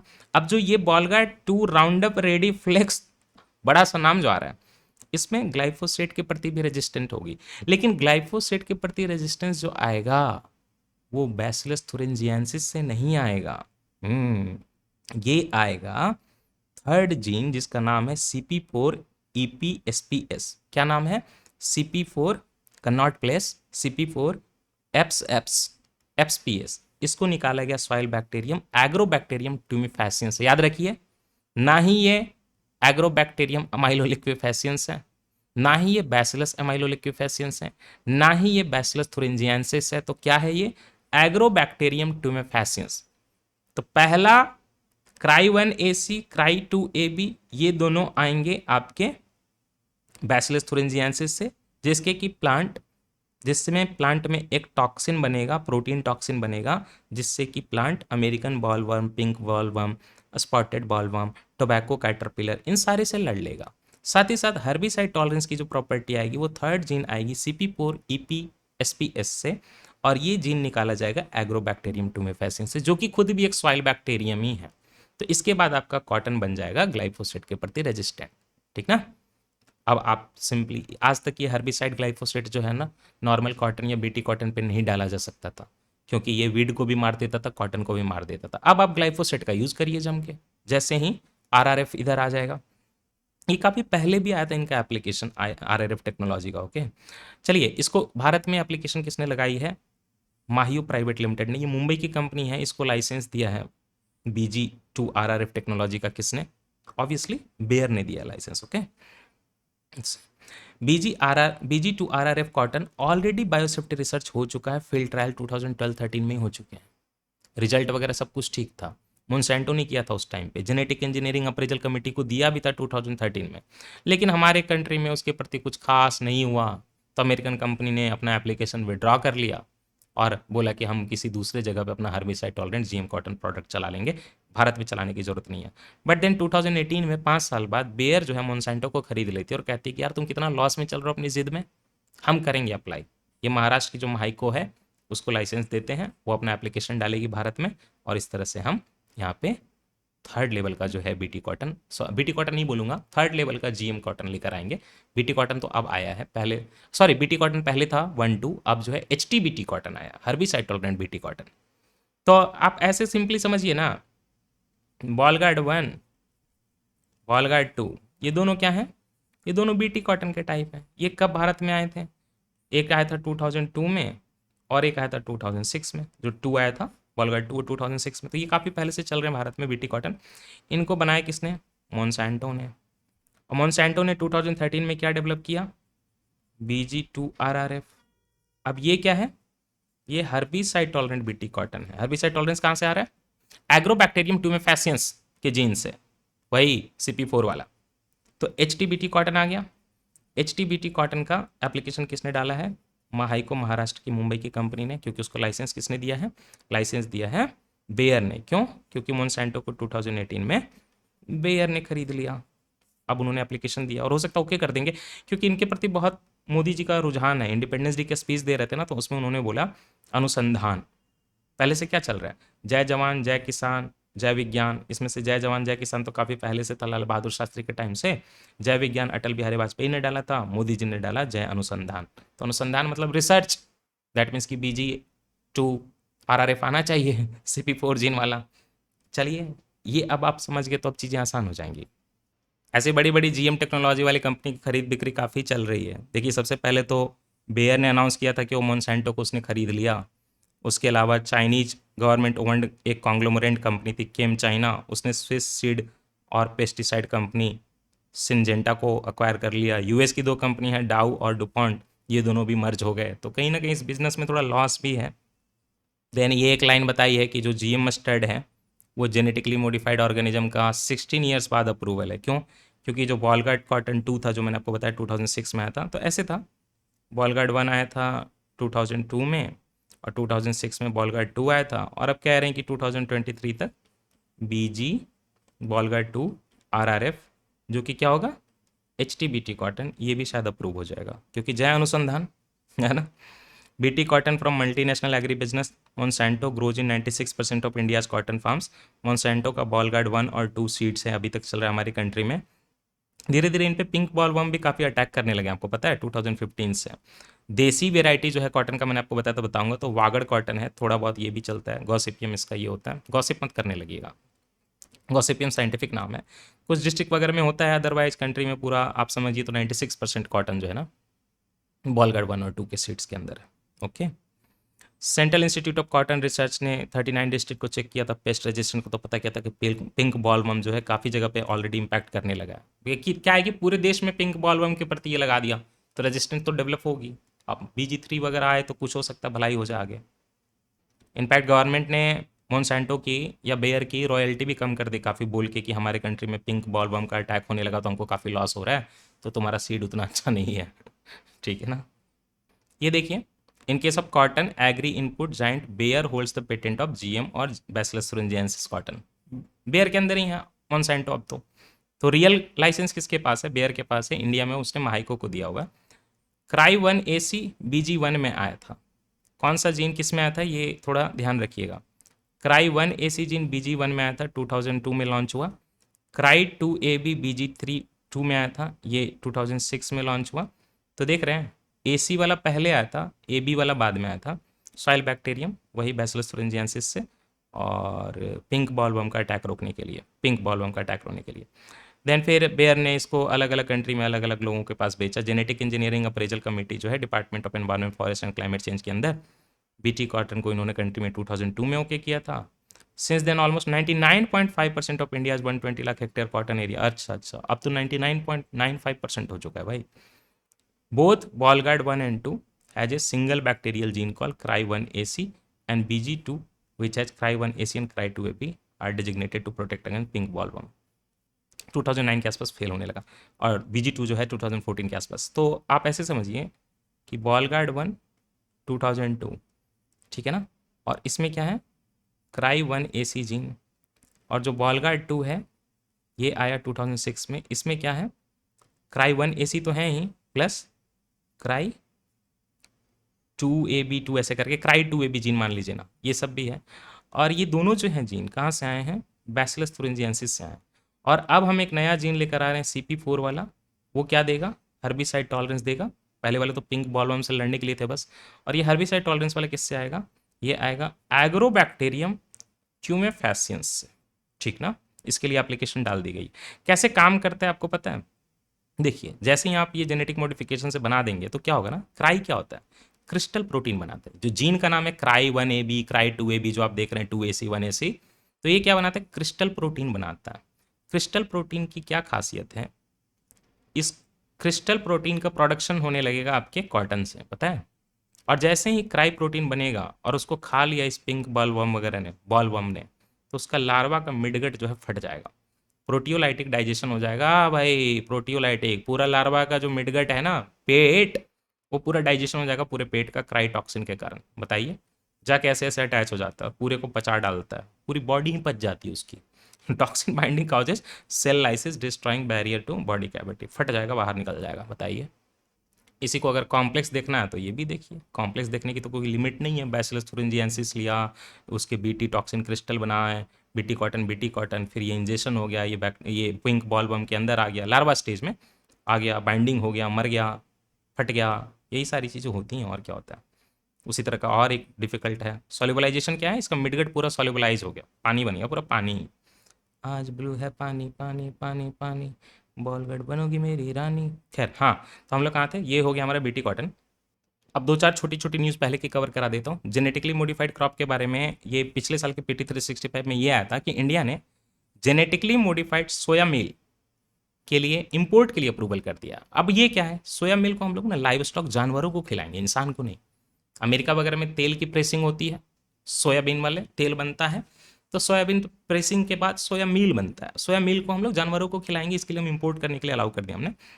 इसको भी देखिए वही अप्रूव करेगा, genetic engineering appraisal committee. Okay, ministry of environment forest and climate change clear the proposal on the ground that material was non living. ये तो खाने की चीज जानवरों के लिए, और जिंदा तो है नहीं, जेनेटिकली मॉडिफाइड ऑर्गेनिज्म थोड़े ना हुआ, मरी हुई चीज है, ऑयल से निकला है। क्या निकला है, सोया मील, चप्पा चप्पा, तेल का चिप्पा। तो जेनेटिक इंजीनियरिंग अप्रेजल कमेटी ने कहा ministry of environment forest and climate change के अंदर कि ले आओ कोई दिक्कत नहीं है, नॉन लिविंग है, और दूसरी बात जानवरों को खिलाना कोई दिक्कत नहीं। Soya meal is protein rich solid left over. अरे सरसों के आपने देखा तेल निकालने का, उसमें भी चप्पा चप्पा निकलता, उसको जला दीजिएगा ना तो सांप भाग जाते हैं घर से। तो उसी तरह से इसको भी आप यूज़ कर सकते हैं। तो आप इसको किसको खिलाएंगे, पोल्ट्री वगैरह का। पोल्ट्री का खर्च कितना ज़्यादा है चिकन मुर्गे को खिलाने में, आपको पता है। पोल्ट्री फीड 65% कॉस्ट प्रोडक्शन बनाता है फार्मर का, उसके बाद आपको मुर्गा इतना सस्ता मिलता है। वो उस तरह से आप उसको सोया मिल खिला दीजिए, भले जेनेटिकली मॉडिफाइड हो, कोई दिक्कत नहीं है। मैंने आपको HT-BT कॉटन के बारे में ऑलरेडी पढ़ा दिया। तो ये है आपके, कब की है ये PT 365, ये पहले की है, 2 साल पहले की।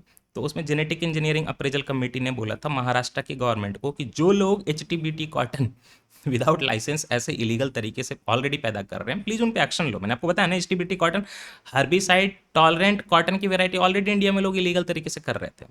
करेंटली हमारे कंट्री में एक ही GM क्रॉप अप्रूव्ड है, that is BG1 and BG2, तो BG1 में CRY1AC जीन था, BG2 में बॉलगार्ड 2 में CRY1AC और CRY2A भी दोनों जीन थे, और ये बैसिलस thuringiensis BT से आए थे, है ना।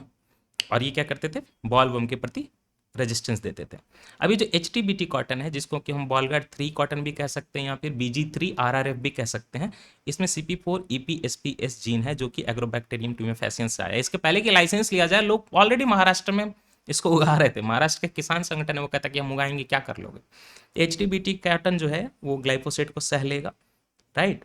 और पिंक बॉल बम जो है, ये गलत लिख दिया है, पिंक बॉल बम नहीं, वीड को मारेगा, लेकिन कॉटन को कुछ नहीं होगा। पिंक बॉल बम को तो उसका जीन ही मार डालेगा। कैसे, क्राई प्रोटीन बना के पेट फाड़ के। ग्लाइफोसेट जो है टी और नॉन क्रॉप एरिया पे ऑलरेडी अप्रूव्ड है यूज करने के लिए। क्या है ग्लाइफोसेट, हर्बिसाइड है ना। गोल्डन राइस की बात करें तो इंटरनेशनल राइस रिसर्च इंस्टीट्यूट जो है, जिसके बारे में आगे पढ़ेंगे, अभी बता देता हूँ। इंटरनेशनल राइस रिसर्च इंस्टीट्यूट एक independent non profit research organisation educational institute है, जिसको 1960 में काफ़ी पहले बनाए गए थे पूरी दुनिया में। अमेरिका के जो फाउंडेशन है ना, फोर्ड फाउंडेशन और रॉकफेलर फाउंडेशन, कुछ नहीं है, ये लोग रिसर्च वगैरह करवाते हैं। भारत में ग्रीन रिवॉल्यूशन के पीछे भी यही कारण है, फोर्ड और रॉकफेलर फाउंडेशन, एनजीओज वगैरह हैं बड़े बड़े अमीर लोगों के। तो फिलीपीन गवर्नमेंट को सपोर्ट करने के लिए वहाँ पे इंटरनेशनल राइस रिसर्च इंस्टीट्यूट बना था। राइस रिसर्च इंस्टीट्यूट का हेडक्वार्टर कहाँ पे होगा, फिलीपीन में होगा, राइट। तो इसके अलावा इसके 17 rice growing countries Asia Africa में इसके सेंटर भी हैं। रिसेंटली इसका सेंटर कहाँ पे बना, वाराणसी में बना एक सेंटर, रीजनल सेंटर, क्योंकि भारत में भी तो होता है ना राइस। तो पोवर्टी और हंगर का एलिविएशन करना है राइस साइंस में, तो राइस साइंस में इन लोगों ने गोल्डन राइस के लिए भी काम किया। कंज्यूमर को प्रोटेक्ट करना है, राइस फार्मर को प्रोटेक्ट करना है, न्यूट्रिशन बनानी है, फ्यूचर जनरेशन को प्रोटेक्ट करना है। International Rice Research institute is a member of CGIAR कंजोर्शियम।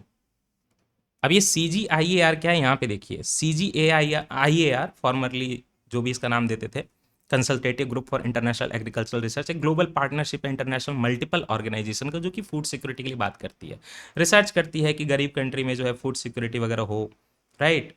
काफ़ी पहले ये बना था 1971 में, और इसका देखिए कि लोकेशन ग्लोबल है पूरे, इसमें कई सारे इंटरनेशनल एनजीओ वगैरह जुड़े हुए हैं।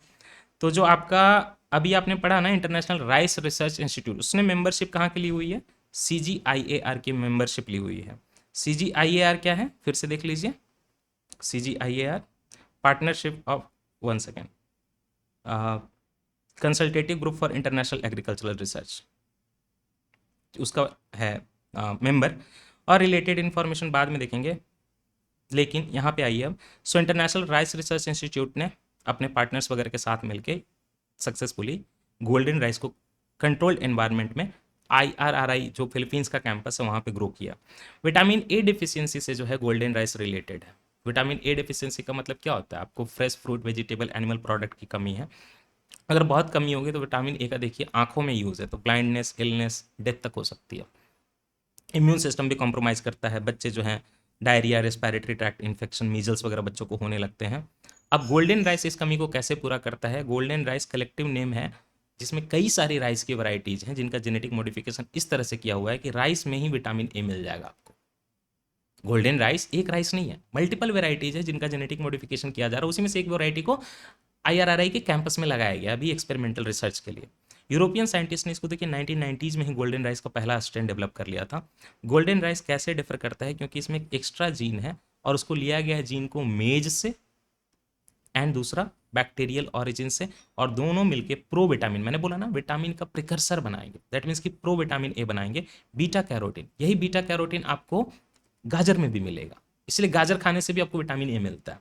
लेकिन ये गाजर से नहीं है, ये जीन प्रो विटामिन ए बनाने के लिए जो जीन आए हैं, एक मेज से आया है, एक बैक्टीरिया से आया है। इसके बाद क्या होगा, बीटा कैरोटीन बनेगा और उसके कारण जो कलर होता है थोड़ा गोल्डन हो जाता है। जैसे कैरेट का कलर होता है ना थोड़ा गोल्डन या पिंकिश टाइप का, तो pro vitamin A colours the grain yellow orange, hints the name golden rice. और जैसे ही बॉडी में जाएगा प्रो विटामिन ए जो है विटामिन ए में कन्वर्ट हो जाएगा। प्रो विटामिन ए आपको वेजिटेबल जैसे खास करके कैरेट, ऑरेंज में भी मिल जाता है। रिसर्च वगैरह से पता चलता है कि इसमें अगर आप लेंगे तो काफ़ी विटामिन ए की डिफिशियंसी आपकी कम हो जाएगी, एंड गोल्डन राइस को नॉर्मल राइस की तरह आप ग्रो कर सकते हैं, कोई कल्टीवेशन का अलग से कॉस्ट नहीं है। वाटर का यूज़ भी 30% कम होता है इसमें, है ना। 3-4 मंथ्स जो है उससे ज़्यादा स्टोर नहीं करना चाहिए, नहीं तो न्यूट्रिएंट उसके लॉस हो जाएंगे। अभी जो इंटरनेशनल राइस रिसर्च इंस्टीट्यूट था उससे रिलेटेड एक और इन्फॉर्मेशन है, मुक्तोश्री IET 21845, ये कमर्शियलाइज राइस वेराइटी है that is resistant to arsenic. आपको पता है ना, बंगाल वगैरह में ज़मीन में बहुत पानी में आर्सेनिक हो गया। ये एक कमर्शियलाइज राइस वेराइटी है, जेनेटिक मॉडिफिकेशन से नहीं बना। Muktoshri, it was developed jointly by West Bengal agriculture department and national biotechno botanical research institute, hybridization वगैरह करके। तो मुक्तोश्री लगाया जाएगा ना, तो आर्सेनिक जहाँ रहेगा खेतों में वहाँ पे भी अच्छे से ग्रो कर लेगा, और न्यूट्रिशन में भी आर्सेनिक नहीं आएगा, लोगों के लिए खतरे से बाहर है मुक्तोश्री। एक और न्यूज़ है यहाँ पे देखिए, पुणे का है एक Agarkar research institute, autonomous institute है डीएसटी के अंदर, डिपार्टमेंट ऑफ साइंस टेक्नोलॉजी के अंदर। उन्होंने 2 जीन की मैपिंग की है। एक जीन है RH T14 और एक है RH T18। ये क्या है? ये वीट गेहूं के अंदर के जीन है। ये RH T14 और RH T18 जो है, ये ड्वार्फिंग जीन्स है। ड्वार्फिंग का क्या फायदा होता है कि कम एरिया में ज़्यादा प्रोडक्टिविटी की आप क्रॉप लगा सकते हैं। ग्रीन रिवॉल्यूशन में भी ड्वार्फ वेराइटीज यूज़ की गई थी, छोटे छोटे, बट प्रोडक्शन ज़्यादा होगा, दाने ज़्यादा होंगे। तो अगर ऐसा जीन आप आइडेंटिफाई कर लेंगे जिससे ड्वार्फिंग होती है, तो नई क्रॉप आप बना सकते हैं dwarf. Exactly 2 alternating dwarfing genes wheat में पता किए हैं इन्होंने, पुणे के आगरकर इंस्टीट्यूट ने, जो कि डीएसटी के अंदर आता है। उससे सीडलिंग विगर, जैसे हाइब्रिड विगर होता है ना, उसी तरह सीडलिंग विगर लॉन्गर। अब ये क्या है? कोलियोप्टाइल्स जो है टेक्निकल वर्ड है, जो वीट के ऊपर जो आप पत्ता देखते हैं घेरने वाला, sheath protecting young shoot tip उसको कहते हैं, वो लॉन्गर होगा, तो यंग शूट जो है प्रोटेक्टेड रहेगा। और इस जीन का अगर आप यूज़ करेंगे तो देखिए सीधी सी बात है, ड्वार्फ होगा तो क्रॉप रेसिड्यू कम होगा, तो क्रॉप जो बर्निंग होता है, पराली जलाना पड़ता है, ये सब कम हो जाएगा। And can allow deeper sowing of wheat seeds to avail advantage of residual moisture in soil using dry environment. छोटा छोटा है ही, जमीन के पास रहेगा, अपनी नमी खींच लेगा जरूरत के हिसाब से। इतना भी ध्यान से नहीं देखना है इसको, ठीक ना। ये फूड इंपोर्ट जीएम वाला तो मैं आपको रेगुलेटरी बॉडी में पढ़ाऊंगा। अब आप एक बार फिर से PT 365 इस साल की आ जाइए। मैंने ये लाइन छोड़ दी थी, अब आपको समझ में आएगा क्यों छोड़ दी थी। Haryana government issued no objection certificate. मैंने बोला ना, स्टेट जो है पहले नो ऑब्जेक्शन सर्टिफिकेट देती है, फिर ही वहाँ पे आप फील्ड ट्रायल कर सकते हैं। स्टेट भी बहुत परेशान करती है। तो हरियाणा की गवर्नमेंट ने बोला कि हम देते हैं नो ऑब्जेक्शन सर्टिफिकेट, आप BG2RRF, अभी थोड़ी देर पहले आपने देखा था ना, CP4 वाला जीन वाला, जो कि एग्रोबैक्टीरियम टूमेफेसियन से आया था HT BT कॉटन बनाने के लिए। तो herbicide tolerant, insect resistant. Insect resistance क्यों? क्योंकि Cry1AB, Cry1AC ये सारे जीन इसमें ऑलरेडी हैं, अब एक्स्ट्रा डाल रहे हैं हम लोग। बैसिलस thuringiensis के अलावा हम एग्रोबैक्टीरियम एमाइलोलिक्विफेसियंस का CP4 भी डाल रहे हैं। तो BG2RRF जो है उसमें BG1 BG2 की प्रॉपर्टी होगी, साथ ही साथ HTBT होगा। तो herbicide tolerant insect resistant variety of cotton के लिए हरियाणा गवर्नमेंट, मनोहर खट्टर जी ने बोला, यही नाम है ना, खट्टर जी ने बोला कि चलो कर लो, हमारे यहाँ कोई दिक्कत नहीं है एक्सपेरिमेंट। तो इंडिया ने already has allowed use of cotton BG1 BG2, but BG2RRF approval is pending. Mahyco ने अप्रूवल के लिए एप्लीकेशन डाला है, किसके नाम पे? बेयर के नाम पे। BG2RRF can provide protection against pest attack such as, American bollworm वगैरह से भी बचाएगा, साथ ही साथ हर्बिसाइड टॉलरेंट भी है, ग्लाइफोसेट यूज करिए, कोई दिक्कत नहीं है। अब इसमें तो कुछ रहा नहीं कि BT cotton is GM crop, soil bacterium bacillus thuringiensis 2002 में अप्रूव हुआ था। अब तो आप ये भी जानते हैं कि 2002 में BG1, 2006 में BG2, और अब BG2RRF आने वाला है, हरियाणा वाले ने NOC दे दिया है। So with this how much we have completed. Biotechnology में शुरुआत की थी तो genetic modification technology and all हो गया, जीनोम एडिटिंग हो गया, GM क्रॉप हो गया, SDN 1 2 3 हो गया, CRISPR-Cas9 हो गया, काइमेरिक, और पास्ट का सब कुछ हो गया। मिला जुला के 6 ईयर्स का आपका कंप्लीट बायोटेक्नोलॉजी का इतना पोर्शन हो गया है। नेक्स्ट लेक्चर एक बचता है जिसमें हम लोग रेगुलेशन पढ़ेंगे पूरा जीनोम वगैरह का, and that will not be taking much time. तो हो सकता है वो हाफ एन आवर का ही लेक्चर हो, उसके साथ ये वाला कंप्लीट हो जाएगा। फिर हम लोग जीनोम सीक्वेंसिंग वगैरह पढ़ेंगे, उसमें ज़्यादा लोड नहीं है। तो काइंड ऑफ आपका मोस्ट इंपॉर्टेंट टॉपिक सारे कवर हो चुके हैं। जितना था GM क्रॉप 6-7 साल में बायोटेक्नोलॉजी जितनी थी सब पढ़ा दिया, कुछ नहीं छोड़ा है, ठीक ना। तो रेगुलेशन पढ़ेंगे अगले क्लास में, छोटा लेक्चर होगा, कोशिश करूँगा कल देने की। और आगे का जो है छोटा पोर्शन है, जीनोम सीक्वेंसिंग वगैरह लिस्टिंग करनी है टॉपिक की, छोटा छोटा पढ़ाना है, that's it. Thank you everyone, take care. Lecture अच्छा लगा तो बता दीजिएगा, बुरा लगा होगा तो पर्सनली बताइएगा। बाय।